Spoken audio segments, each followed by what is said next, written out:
I think the band is about ready to go now.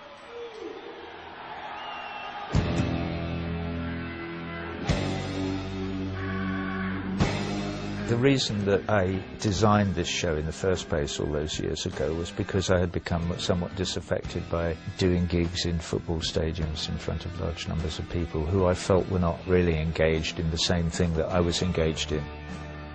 I thought of doing a show where I built a wall to express the feelings of alienation that I had from the audience. I've still got a bit of paper somewhere. There's this drawing of an arena with this thing across it.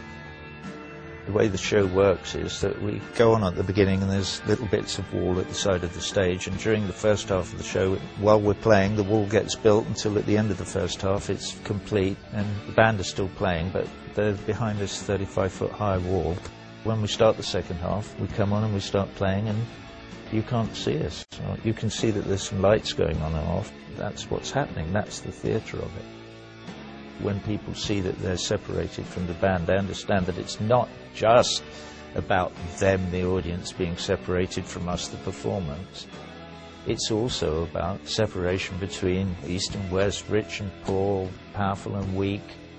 You start finding parallels in other people's experiences. The separations that you might feel from things that might be important to you, symbolically represented by this wall that is separating you from the band who are playing the music. I want to make some much broader political and hopefully humanitarian statements without being preachy in a way that is beautiful rather than ugly. It's the trick. But that's what makes it really interesting for me. I would not have considered taking this piece on the road again and just going, what did we do then? What did we do? Okay, we'll just do that. What you just sent us, the light was sort of level with the bottom of the set. I like all the nuts and bolts. It's from the detail that the feeling comes. The construction techniques are very similar. We're using cardboard bricks again. When we did it originally, we had 3 35mm projectors and we projected 3 separate 4x3 frames across 80 feet of wall, and then the rest of the wall had nothing on it.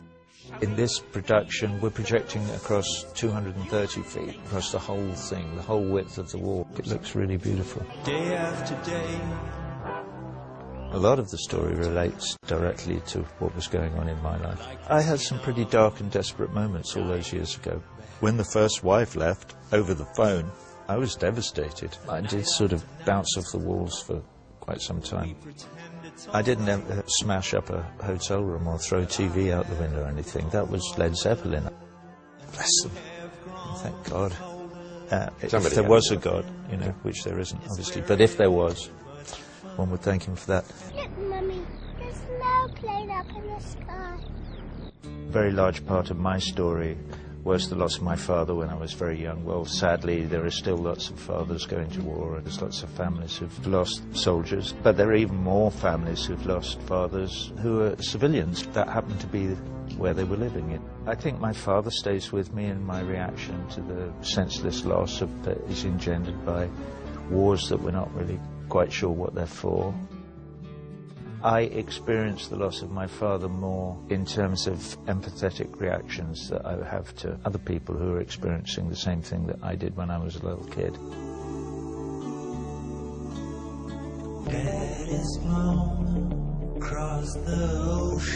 When I listen to the song, I don't actually think about me at all, or my father. I'm thinking about what's going on now.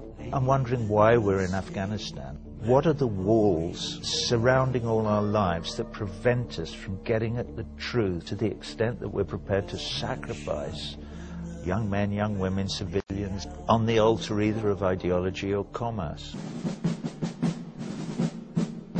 There is something, if you're not involved, enormously seductive about fighter aircraft and machine guns and bombs going. There's something that attracts people. That's a serious problem. Nothing is done to diffuse that. It's almost kind of glorified. was a wildly misunderstood song. A lot of people took it at its face value at the time. I couldn't be more for education if I tried. I think it's the most valuable gift that you can give a child, is the gift of knowledge. You encourage them to become themselves, that you encourage their individuality. That's what education means. It means the drawing out of the essential worth that is in a child so that they can become the best adult that is possible given who they are. We have a hotel room built in false perspective that flaps out from a particular section of the wall, and I sing this song, Nobody Home. It's a little bit straight theatre, but I really liked that in the original show, so we'll be doing that again. Is there anybody in there? We were in Philadelphia doing a gig in the Spectrum. I had a terrible stomach bug of some kind. I didn't think I was going to be able to go on. So I got the quack from the hotel, and he came up to the room and he said, we can sort that out. I'll just give you this shot. And I have no idea what it was, but I was like, I had to do the whole gig like that. I could hardly move. It was the weirdest feeling. That was a kick-off for writing Comfortably Numb.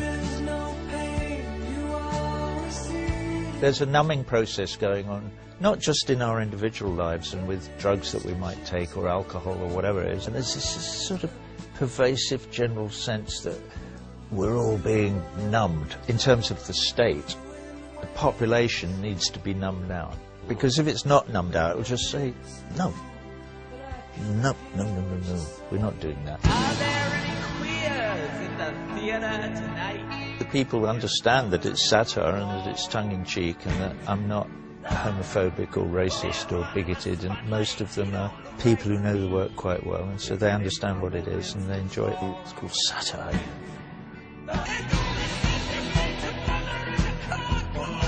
When I hear it now, it makes me think of Saudi Arabia, where they do send you back to mother in a cardboard box. If you're caught in the back seat of a car and you're not married, they stone you to death, certainly the woman. And these are our allies. Why aren't we invading Saudi Arabia and telling them that they shouldn't be treating women badly? We know why. We sell them lots of planes and we buy lots of oil, and it's a very nice symbiotic relationship and suits us all down to the ground. Don't try and tell me that any foreign policy is based on the rights of women, because it just isn't. It's nothing to do with that. Foreign policy is about power, geography and cash. Do you think they'll drop the ball? The line the audiences always respond to most is, Mother, should I trust the government? The audiences intuitively understand that the government is Big Mother. There's a strange connection between the idea of a domineering parent and the government.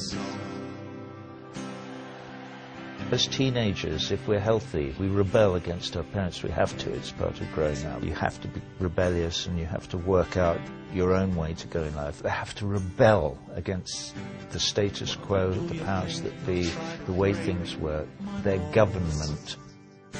You're a society with a huge knife sticking in your back. You seem to be going, yeah, but if I stand like that, it doesn't hurt too much. There's not a big enough outcry. My mother used to say to me, you know, not all Germans are bad. After the Second World War in England, trust me, after those fuckers had been dropping bombs on us every night for 3 or 4 years, that was an interesting position to take. So she was obviously very strong intellectually and emotionally, and her husband had been killed. She didn't believe in God either, but she believed in goodness. If you find it in your heart to help somebody or to build a bridge or to see somebody else's point of view, hey, what a surprise, suddenly you feel better about not just yourself but about everything. Because of Facebook and Google and YouTube and all the other machines for communication, it just may be that we stand on the brink of having a chance to go, hold on a minute, there's something wrong with this picture. Maybe we may at some point get a chance to approach a benevolent truth. We derive more pleasure from building than we do from destroying. We get more pleasure from love than from hate. I know I do. The ambition is really simple. It's just to try and move people a bit. The most difficult bit of this particular jigsaw is to integrate some of these more universal themes with the narrative that people know and that was there 30 years ago. When you suddenly see it through 16,000 new pairs of eyes and ears and hearts and souls, not that we have souls, but if we did, I think I'll be excited to see how that first audience responds. Just hope they don't sit there, sort of going, what the fuck?